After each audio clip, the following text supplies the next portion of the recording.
René Guénon, aperçu sur l'initiation. Chapitre 28. Le symbolisme du théâtre. Nous avons comparé tout à l'heure la confusion d'un être avec sa manifestation extérieure et profane à celle qu'on commettrait en voulant identifier un acteur à un personnage dont il joue le rôle. Pour faire comprendre à quel point cette comparaison est exacte, quelques considérations générales sur le symbolisme du théâtre ne seront pas hors de propos ici, bien qu'elles ne s'appliquent pas d'une façon exclusive à ce qui concerne proprement le domaine initiatique.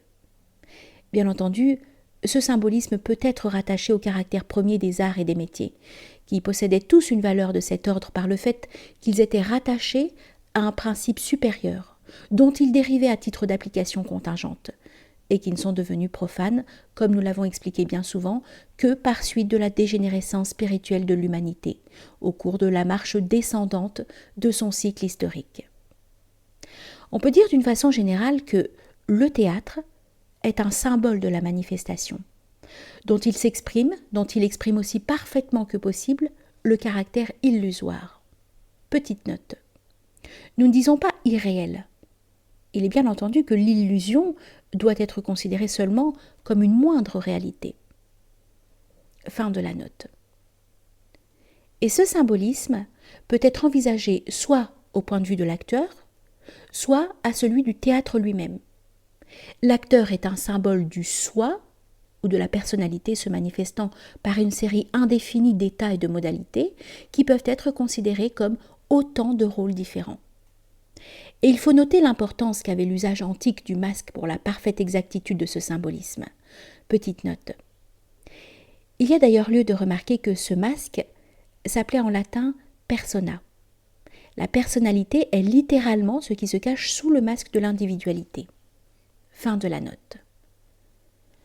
Sous le masque, en effet, l'acteur demeure lui-même dans tous ses rôles, comme la personnalité est non affectée par toutes ses manifestations. La suppression du masque, au contraire, oblige l'acteur à modifier sa propre physionomie et semble ainsi altérer en quelque façon son identité essentielle. Cependant, dans tous les cas, l'acteur demeure au fond autre chose que ce qu'il paraît être, de même que la personnalité est autre chose que les multiples états manifestés, qui ne sont que les apparences extérieures et changeantes dont elle se revêt pour réaliser, selon les modes divers qui conviennent à leur nature, les possibilités indéfinies qu'elle contient en elle-même dans la permanente actualité de la non-manifestation. Si nous passons à l'autre point de vue, nous pouvons dire que le théâtre est une image du monde.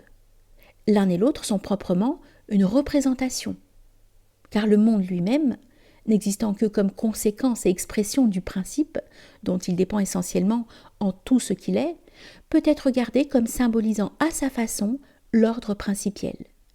Et ce caractère symbolique lui confère d'ailleurs une valeur supérieure à ce qu'il est en lui-même, puisque c'est par là qu'il participe d'un plus haut degré de réalité. Petite note.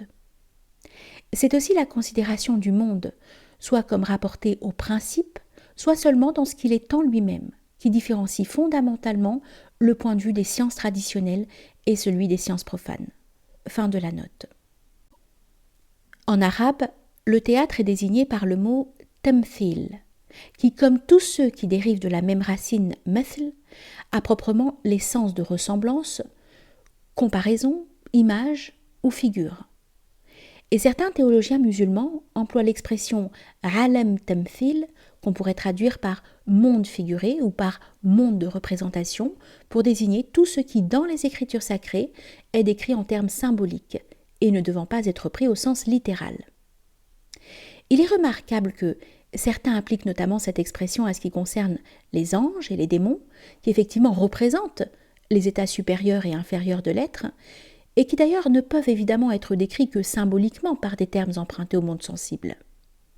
Et par une coïncidence au moins singulière, on sait d'autre part le rôle considérable que jouaient précisément ces anges et ces démons dans le théâtre religieux du Moyen-Âge occidental. Le théâtre, en effet, n'est pas forcément borné à représenter le monde humain, c'est-à-dire un seul état de manifestation. Il peut aussi représenter en même temps les mondes supérieurs et inférieurs. Dans les mystères du Moyen-Âge, La scène était pour cette raison divisée en plusieurs étages correspondant aux différents mondes, généralement répartis suivant la division ternaire, ciel, terre, enfer. Et l'action, se jouant simultanément dans ces différentes divisions, représentait bien la simultanéité essentielle des états de l'être. Les modernes, ne comprenant plus rien à ce symbolisme, en sont arrivés à regarder comme une naïveté, pour ne pas dire comme une maladresse, ce qui avait précisément ici le sens le plus profond. Et ce qui est étonnant, c'est la rapidité avec laquelle est venue cette incompréhension, si frappante chez les écrivains du XVIIe siècle. Cette coupure radicale entre la mentalité du Moyen-Âge et celle des temps modernes n'est certes pas une des moindres énigmes de l'histoire.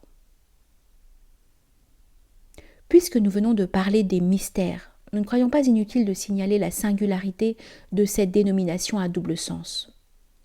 On devrait en toute rigueur étymologique écrire « mystère » avec un « i », car ce mot est dérivé du latin « ministerium », signifiant « office », ou « fonction », ce qui indique nettement à quel point les représentations théâtrales de cette sorte étaient à l'origine considérées comme faisant partie intégrante de la célébration des fêtes religieuses. Petite note.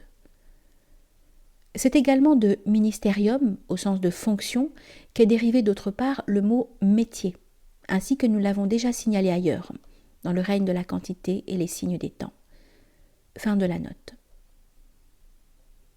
Mais ce qui est étrange, c'est que ce nom se soit contracté et abrégé de façon à devenir exactement homonyme de mystère, et à être finalement confondu avec cet autre mot d'origine grecque et de dérivation toutes différentes.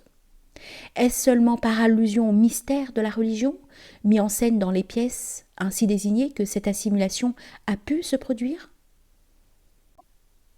Ceci peut sans doute être une raison assez plausible, mais d'autre part, si l'on songe que des représentations symboliques analogues avaient lieu dans les mystères de l'Antiquité, en Grèce et probablement aussi en Égypte, on peut être tenté de voir là quelque chose qui remonte beaucoup plus loin et comme un indice de la continuité d'une certaine tradition ésotérique et initiatique, s'affirmant au dehors, à intervalles plus ou moins éloignés, par des manifestations similaires, avec l'adaptation requise par la diversité des circonstances, de temps et de lieu.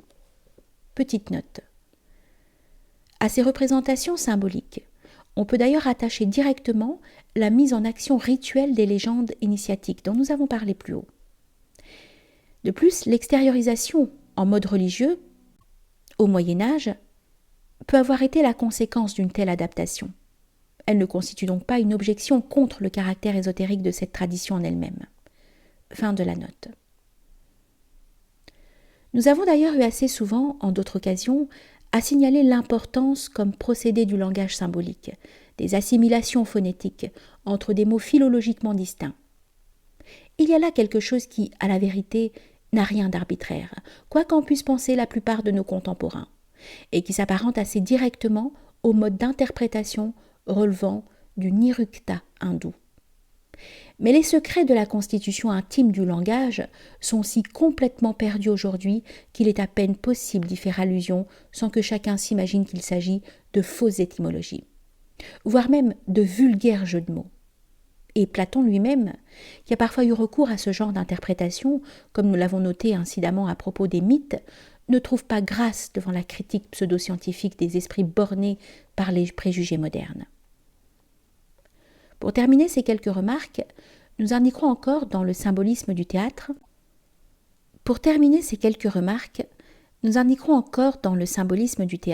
un autre point de vue, celui qui se rapporte à l'auteur dramatique.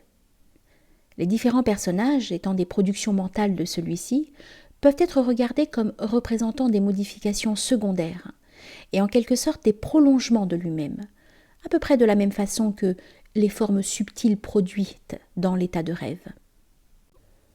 La même considération s'appliquerait d'ailleurs évidemment à la production de toute œuvre d'imagination, de quelque genre qu'elle soit.